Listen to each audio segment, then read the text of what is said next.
Que a graça e a paz de nosso Deus e do Senhor Jesus Cristo, a comunhão do Espírito Santo seja com cada um de vocês. Bem-vindo a mais um estudo do livro de Daniel. Chegamos ao 6º estudo, onde onde procuramos explorar uma visão histórica das profecias de Daniel. E hoje é o 8º capítulo, o carneiro e o bode. Ficaria uma pergunta, né? Porque já que na estátua do sonho de Nabucodonosor foi revelado o segundo e o terceiro império, né? A Medopécia e de seguida a Grécia. Também na visão dos animais que Daniel teve, os 4 animais de Daniel 7, também ali foi descrito os 4 impérios mundiais que dominariam o mundo, e então estava ali depois de Babilônia, a Medopécia, depois a Grécia. Mas no capítulo 8 é dado um destaque especial aos 2 animais, né? 2 animais diferentes do capítulo 7, um bode e um carneiro, 2 animais então que eram usados lá no sacrifício, lá durante a expiação, esses animais eram usados. Então vamos ver o texto para entender o porquê esses 2 animais foram colocados à parte, ou seja, esses 2 reinos, né, foram colocados à parte, destacando-os através desses 2 animais, um bode e um carneiro. Lembrando que carneiro é um cordeiro adulto, né, até 1 ano, o filho de ovelha até 1 ano é um cordeiro. E na medida que ele fica adulto, então ele passa a ser um carneiro, mas era o mesmo então animal usado em rituais do sacrifício do santuário. E o bode também era usado, especialmente no dia da expiação. Então essa figura dos animais do santuário, usados aí na visão, dão então um sentido de um desafio religioso. E vamos ao texto e a gente vai entender que desafio é esse religioso. E levantei os meus olhos e vi, e eis um carneiro estava diante do rio, o qual tinha 2 pontas, e as suas pontas eram altas, mas uma era mais alta do que a outra, e a mais alta subiu por último. Vi que o carneiro dava amarradas para o ocidente e para o norte, e para o meio-dia, e nenhum animal podia estar diante dele, nem havia quem pudesse livrar-se de sua mão.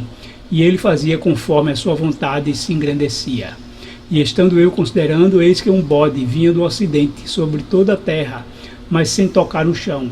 E aquele bode tinha uma ponta notável entre os olhos, e dirigiu-se ao carneiro, que tinha 2 pontas, ao qual eu tinha visto diante do rio, e correu contra ele com todo o ímpeto da sua força.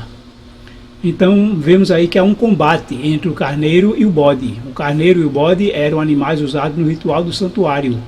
E então eles estão sendo empregados aí como embate religioso, né? Aí há um conflito religioso, não é mais um conflito no campo político, nem social, nem civil, mas no campo religioso. Isso quer dizer no campo das ideias, no campo de uma guerra ideológica, não num campo de batalha, não uma guerra bélica, não uma guerra de conquista territorial, mas uma guerra de conquista da mente.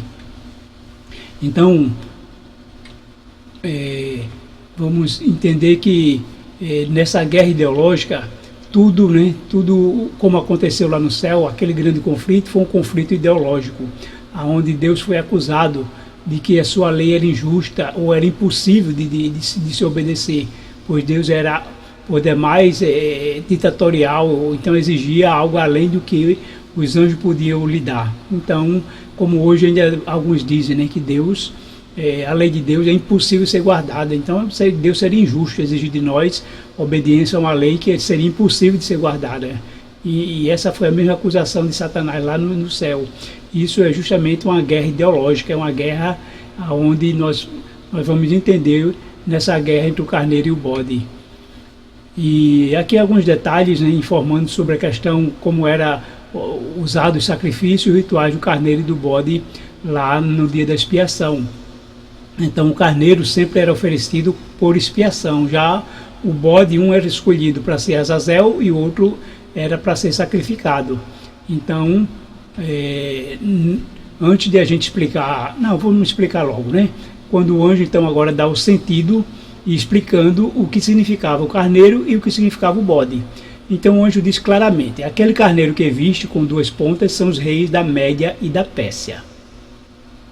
E já por sua vez, né, o bode, ele representava, ele diz claramente, mas o bode peludo é o rei da Grécia. E a ponta grande que tinha entre os olhos é o primeiro rei. Então esse primeiro rei é representando aqui Alexandre o Grande, o primeiro rei da Grécia. Porque observe que na visão de Daniel, o bode ele vinha sem tocar no chão, ou seja, vinha flutuando.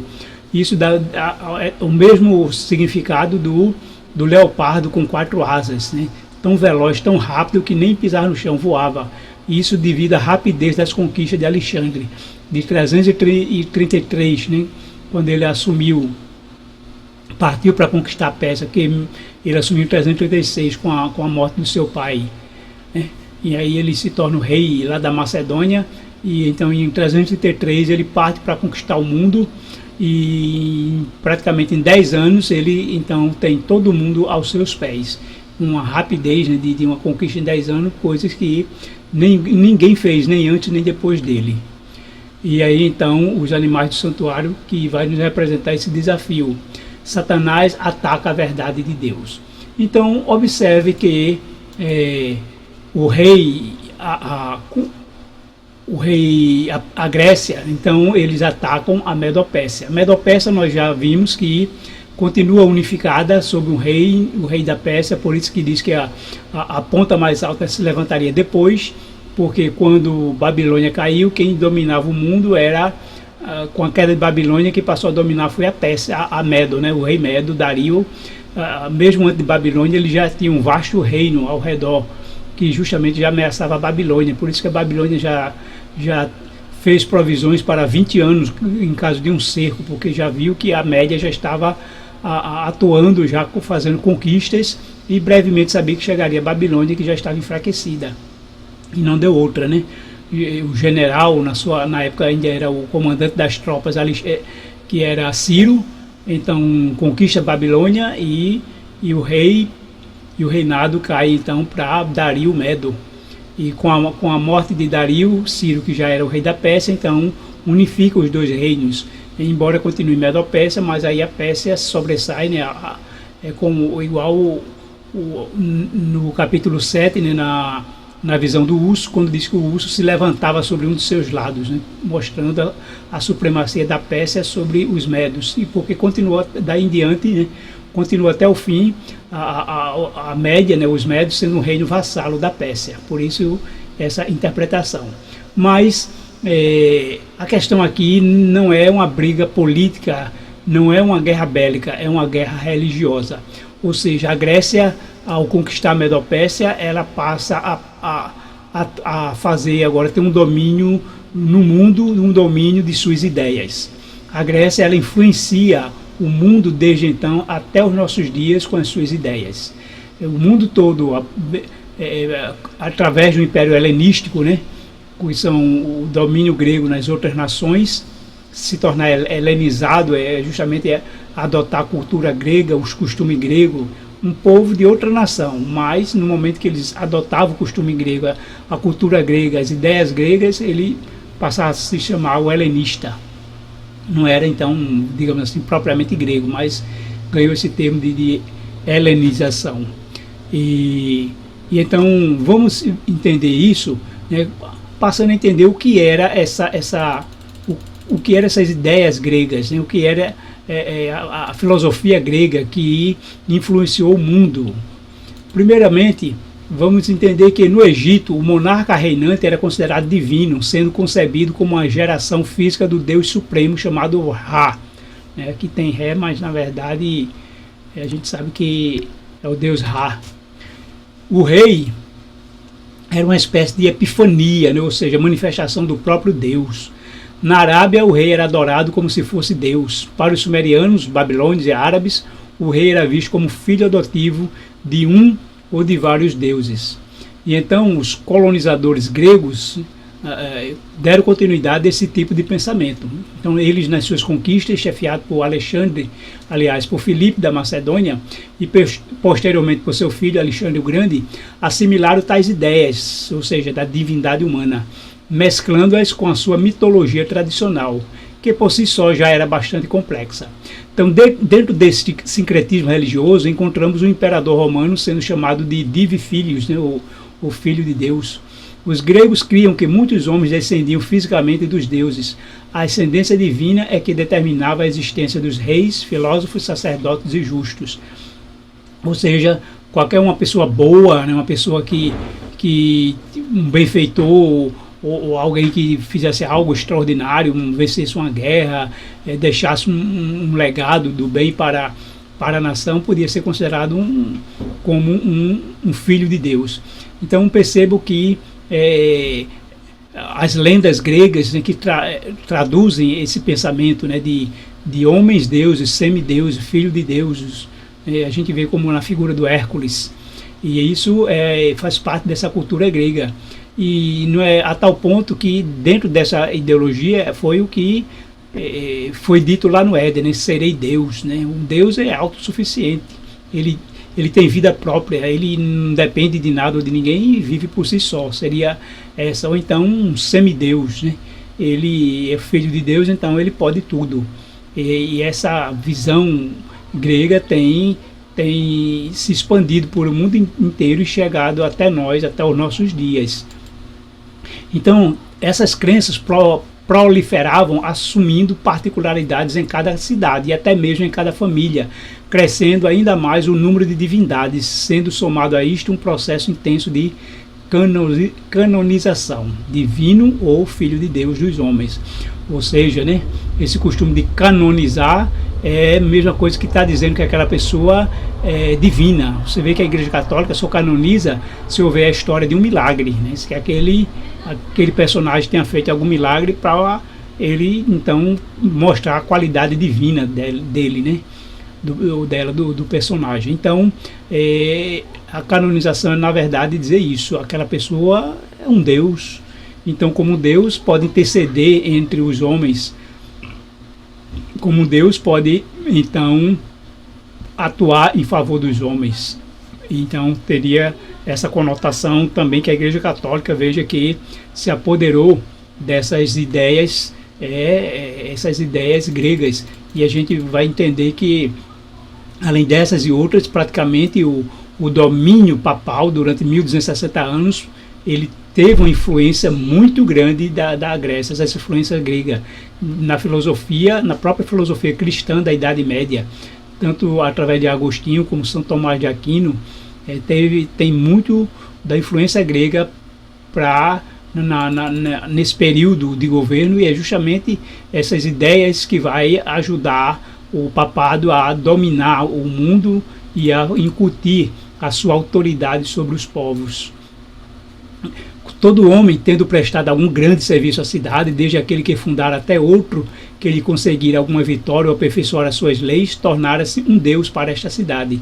Nem sequer se torna necessário ter sido um grande homem ou benfeitor. Bastava haver impressionado vivamente a imaginação de seus contemporâneos e ter se tornado alvo de tradição popular para que qualquer pessoa se torne herói. Isto é um morto, veja só a expressão, morto poderoso, cuja proteção fosse desejada e cuja cólera temida.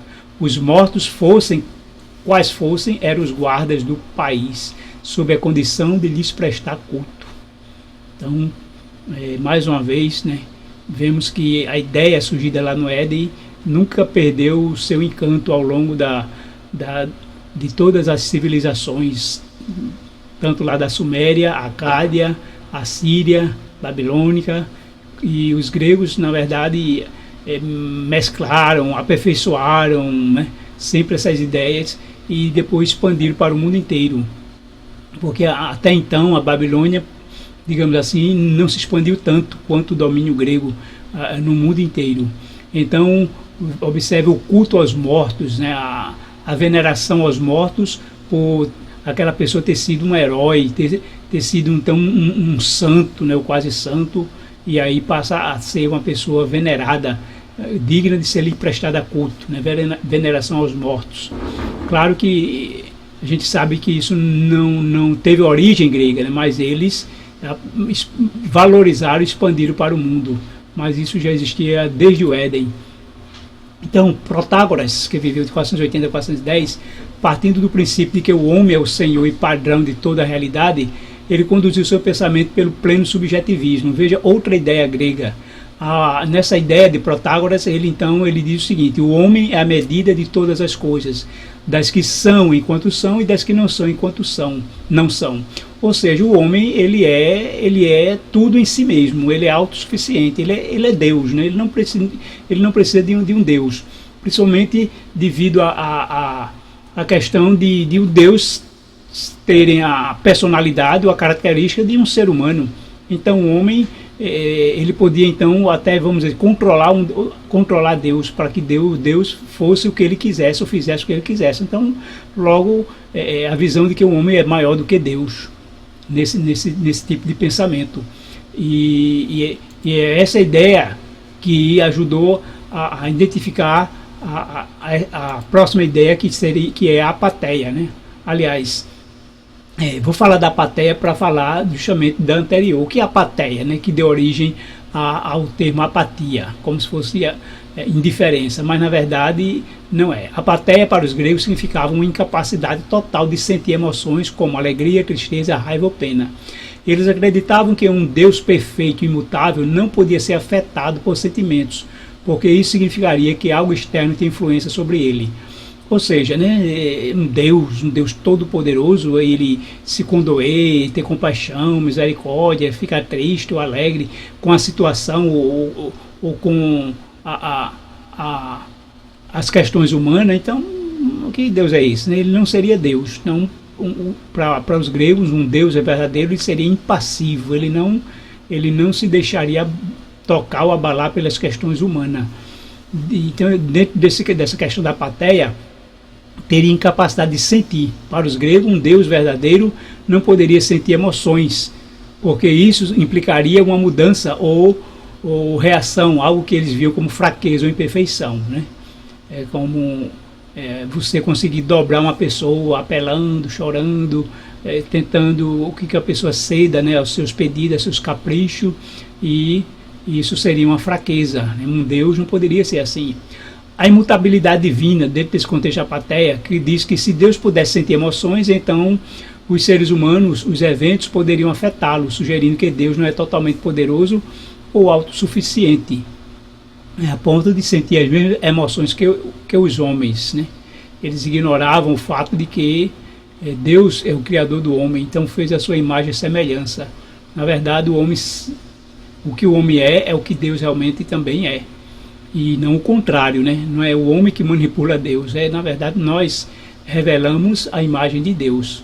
E também a contradição. Para os gregos, um Deus que sofria ou experimentava emoções era uma contradição, porque isso significava que ele não era plenamente divino, mas sim sujeito às mesmas fraquezas dos mortais. Logo, né, o que fazer então para esse Deus apático, né? Ou seja, um Deus impassivo, um Deus intocável, um Deus que não se comovia, para um Deus que não... Como é que ele ia responder então, e agir e interagir com os humanos? Então a ideia de que isso seria mediante sacrifício, mediante oferendas. Vejam essa ideia, como diz: mendigos e adivinhos vão às portas dos ricos tentar persuadi-los de que têm o poder outorgado pelos deuses devido a sacrifícios e encantamentos de curar por meio de prazeres e festas. Com sacrifícios, qualquer crime cometido pelo próprio ou pelos seus antepassados, ou por outro lado, se quiser fazer mal ao inimigo mediante pequena despesa, prejudicarão com igual facilidade justo e injusto, persuadindo os deuses a serem seus servidores, dizem eles, graças a tais ou quais inovações e feitiçarias. Para todas essas pretensões, invocam os deuses como testemunha, uns sobre o vício, garantindo de facilidade, outros para mostrar como os deuses são influenciados pelos homens, invocam o testemunho de Homero, pois também ele disse: flexíveis até os deuses o são, com as suas preces, por meio de sacrifícios, votos aprazíveis, libações, gordura de vítimas. Os homens tornam-se propícios quando algum saiu do seu caminho e errou. Ou seja, né, diante da apatia de um Deus, ou até mesmo de Deus como a ideia grega coloca, como então conseguir algo de Deus, que ele se torne favorável, através de rituais, de sacrifício, de oferendas, e foi isso que a Igreja Católica usou, exatamente no período papal, né? A Igreja então ensinava desse Deus, um Deus longe, distante, e que para conseguir algum favor dele, seria então através de oferendas, que foram as indulgências. Então, através das indulgências, eles obtiveram, né, muita riqueza, e eles diziam que com essa indulgência podia salvar até a alma de qualquer pessoa que estivesse no inferno, no purgatório, e mandava então direto para o paraíso.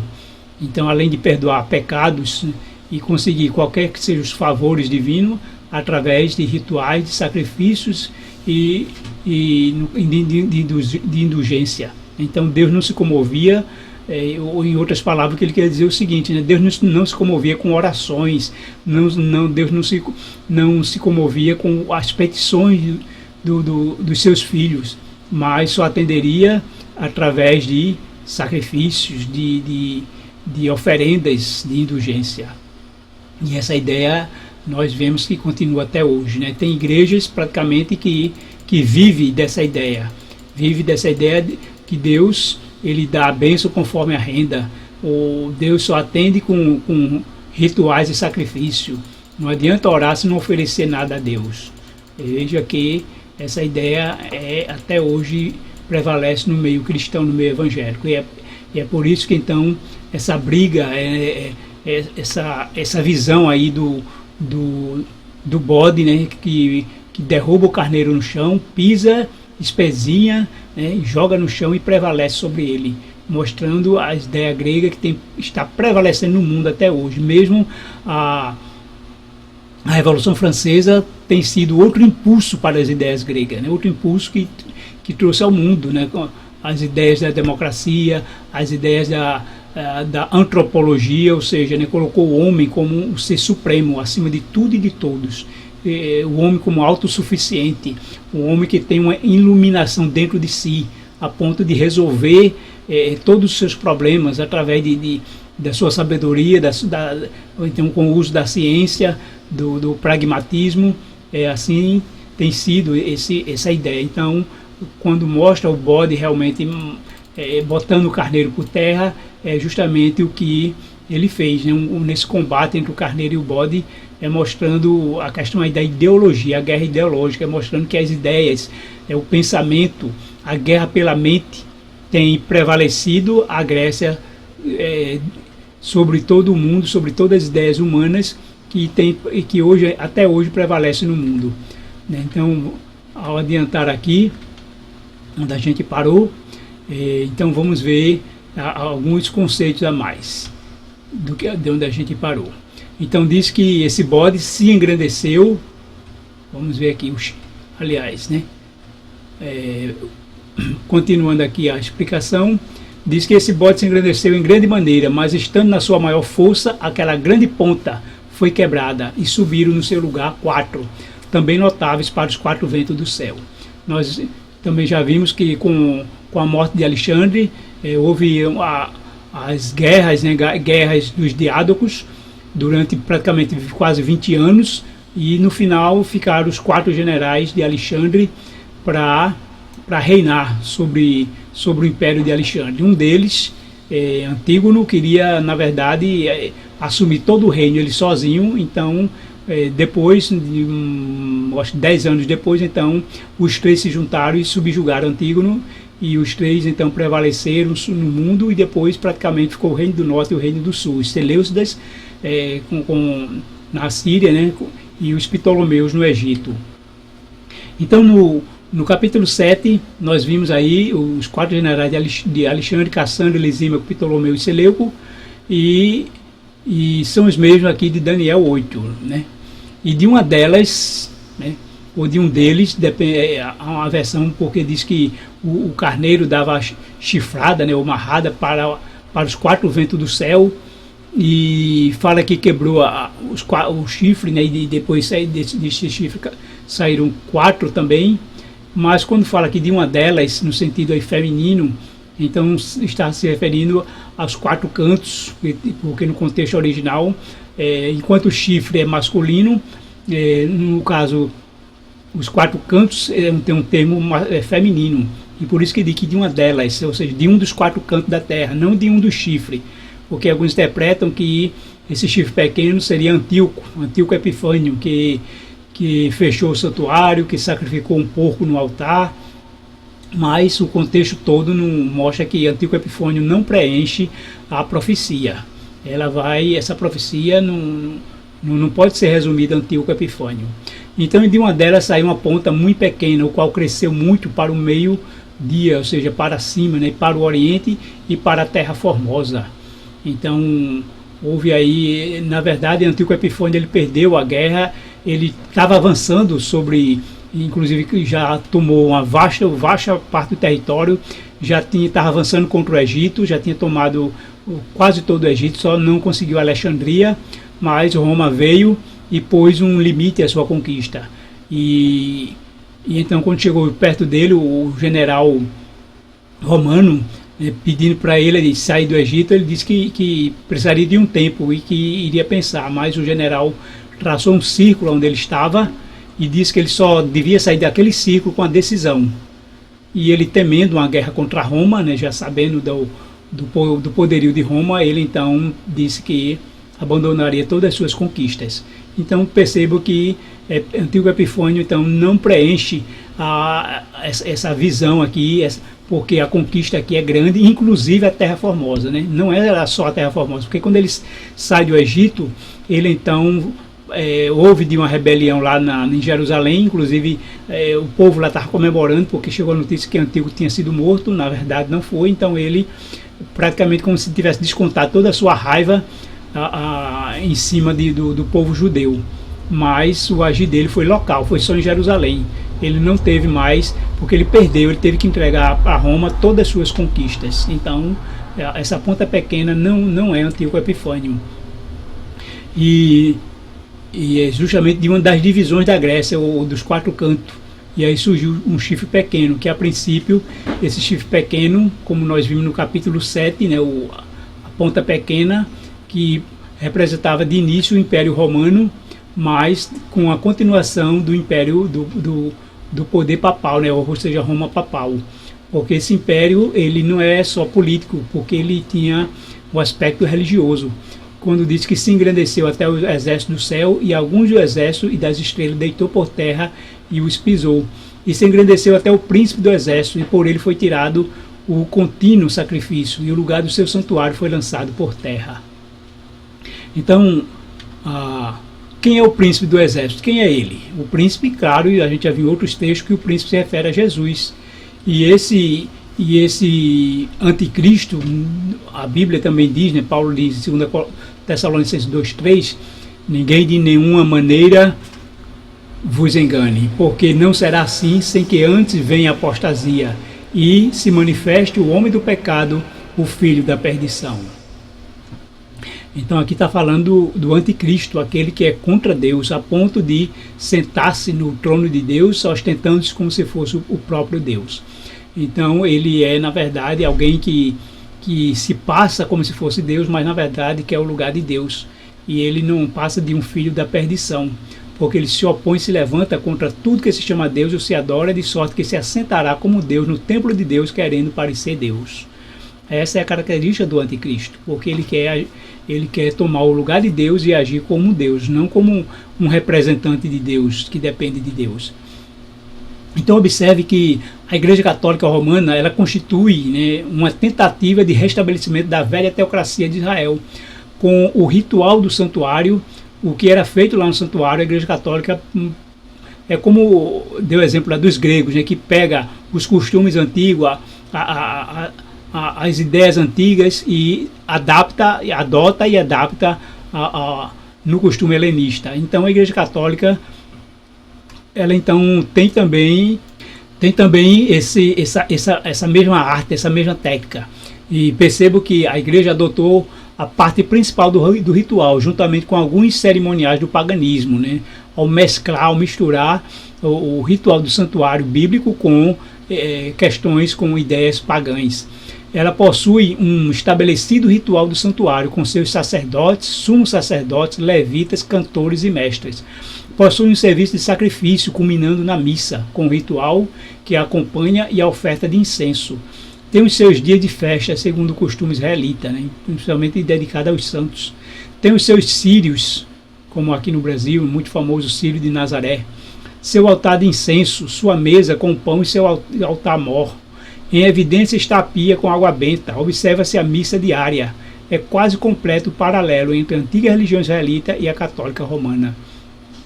Só que no ritual israelita, as pessoas faziam o que Deus estabeleceu. Ao fazer o que Deus mandou, então Deus se tornava, na verdade, Deus... havia um relacionamento entre Deus e seu povo, porque precisava que o povo mostrasse que eles eram filhos de Deus, tem interesse em se relacionar com Deus. Então Deus estava sempre no meio do povo. Mas nesse ritual estabelecido pela Igreja Católica, o que eles estavam era também substituindo Deus. O papado então passa a agir como Deus. Então ele mesmo já ele diretamente que perdoa os pecados. A igreja passa a ter esse poder de agir no lugar de Deus, ao perdoar pecados, ao dizer que salvaria a alma do inferno, e as indulgências faria milagres, né, também na vida das pessoas. Então, com esse ritual, esses rituais, lembre que esses rituais têm uma grande mescla com as ideias gregas, tem toda uma ideologia grega por trás disso. E dessa maneira eles então, como diz aqui, sentou-se no trono de Deus, parecendo seu próprio Deus. Mas depois ouvi um santo que falava e disse a outro santo, àquele que falava: até quando durará a visão do contínuo sacrifício e da transgressão assoladora, para que seja entregue o santuário e o exército para serem pisados? Então o anjo responde: até 2.300 tardes e manhãs, e o santuário será purificado. Esse vai ser o tema do nosso próprio estudo, a profecia das 2.300 tardes e manhãs. Então, essa guerra, a batalha que até hoje é travada é o controle pela mente. A grande batalha é travada na mente de cada um. E as pessoas no mundo inteiro estão decidindo de que lado estão, de que lado vão ficar, porque a batalha é na sua mente. Eles passam a ficar do lado daquilo que elas acreditam. Se acreditam ou não vamos dar exemplo, se acreditam ou não em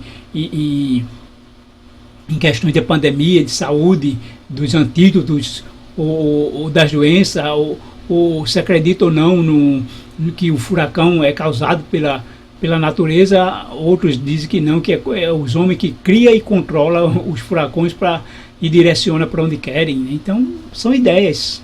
Hoje o mundo é praticamente hoje, quem tem uma ideia tem, dependendo da ideia, justamente pode ficar rico ou pobre, pode se salvar ou se perder. Hoje o campo das ideias, é o campo da guerra, né? Se vence hoje não só uma guerra, como uma batalha política, como uma eleição, hoje através das ideias. O campo social, o campo financeiro, né, político, não está mais vencendo nada. Quem está vencendo é o campo das ideias. Logo nós estamos vendo que o Armagedon, a última batalha, a batalha do Armagedon é uma batalha ideológica, é uma batalha pela mente. Os reis da terra sendo reunidos, onde diz que nessa grande convocação, né, toda a terra se maravilhará e adorará a besta, ou seja, seguirá o dragão, e exceto os que têm o seu nome escrito no livro do Cordeiro. Então, é uma batalha pela mente, né? Tem que convencer as pessoas a apoiar o anticristo, a estar do seu lado. Inclusive, como nós vimos lá no texto, o anticristo só virá após a apostasia, porque a apostasia é onde as massas, o povo que vai apostatar de Deus para apoiar o poder humano, apoiar uma autoridade humana, porque espera que haja, tal qual os judeus, né, não rejeitaram a Cristo, porque ele não os libertou da tirania ou da opressão romana. Eles queriam um rei humano para libertar de um governo humano. E a história vai se repetir também, quando o, o mundo evangélico no geral, né, exceto os que estão no livro da vida, vai eleger um governo humano, apoiar, ficar do lado de governos humanos, porque querem aqui também um governo terreno, e então não querem um governo celestial. Essa é uma batalha que está sendo travada diariamente. Então a pergunta é, de que lado você está? De que lado você vai ficar? Então no próximo estudo iremos tratar dessa profecia, o seu cumprimento, o que ela implica e o que encerra nela para os nossos dias. Para entender que após essa profecia nós estamos aqui nos últimos dias nosso aqui nesse mundo, né? Entender que estamos partindo para o final do 6º milênio. Que Deus abençoe a todos e que vocês continuem nesse canal, dê seu like, compartilhe, se inscreva, para que eu vejo que precisa de mais apoio para que essa mensagem se estenda, se expanda, vá mais longe, e preciso do seu apoio aí com a divulgação, com o compartilhamento, com a inscrição, porque a mensagem precisa ser levada ao mundo inteiro. Que a graça e a paz sejam com todos.